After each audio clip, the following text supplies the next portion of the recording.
Good morning বন্ধুরা, শুভ সকাল। তো আমি এখন যেটা করে নেব, সকালবেলা উঠে আমি রান্নাঘরে একটু চলে এলাম। রান্নাঘরটা ফ্রেশ করে নিয়েছি। আমি রাত্রেবেলা তো বেশিরভাগই কাজ করে রাখি, তবে এঁটো বাসন আমি রান্নাঘরে রাখি না কোনো দিনই। রান্নাঘরটা আমি মোটামুটি ফ্রেশ করে নিয়েছি। আর সারাদিনের ওয়েদার এরকম, দেখো ওয়েদারটা মোটামুটি ভালোই আছে। আর যেটা আমি বেশিরভাগ কাজটাই করে নিই। তো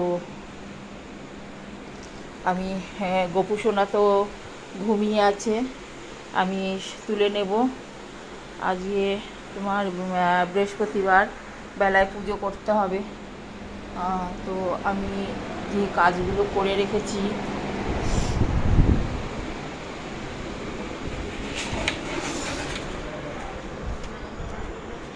সকালবেলা আমি তো তোমার এই যে দা ভাইয়ের জামাগুলো আমি কেচে নিয়েছি কালকে খানিকটা, কারণ আমি সব সঙ্গের কাজ সঙ্গে করে নিতে পারি। আগের দিনে সব কেচে রেখে দিয়েছি অর্ধেকটা।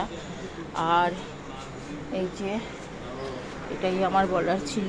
তো আমি কাজ জমিয়ে রাখতে ভালোবাসি না। আমার কাজগুলো দেখো এরকম ধরনের হয়েছে। আর আমি এতটা কাজ গুছিয়ে রেখেছি এই কাজগুলো। আর বাদবাকিটা চলো পরের ব্লকে আসছি। বাই বন্ধুরা।